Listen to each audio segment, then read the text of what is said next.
Hurricane Beryl made landfall in Houston, Texas over the weekend, but its passage over Jamaica a week ago has one of the country's fledgling venues looking to pick up the pieces. More in this report. While claiming 3 lives, the country's premier sporting venues were left largely unscathed when Hurricane Beryl went on a rampage on the south coast as a Category 4 system on July 3. From the heart-wrenching sight of crops destroyed to houses being dismantled, the catastrophic damage done to the parish of St. Elizabeth was evident. Known as the Breadbasket Parish, the trail of destruction has the parish searching for a fresh start. In January 2023, this was the Breds Sports Complex in Treasure Beach in the parish, hosting a charity cricket match that included former West Indies captains Brian Lara and Chris Gale. In the space of 18 months, it's almost unrecognizable.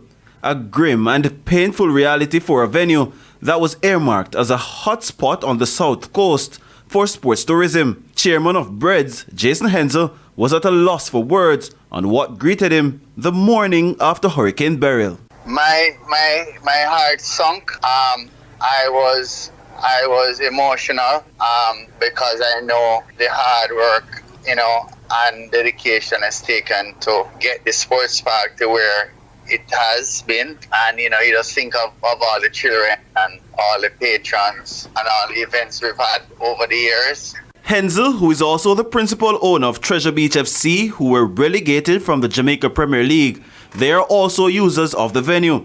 And the cost of the damage to the property is valued at over $200,000.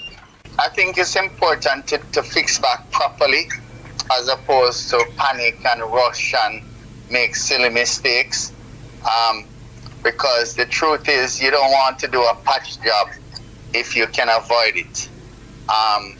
So you want to fix back properly and stronger. So I believe that it was going to be until about the end of November, before we really are.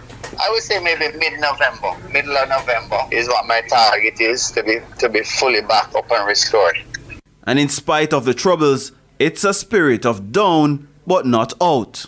Yes, so these kind of things, you feel like you're all in it together because a lot of the players' homes would have been that.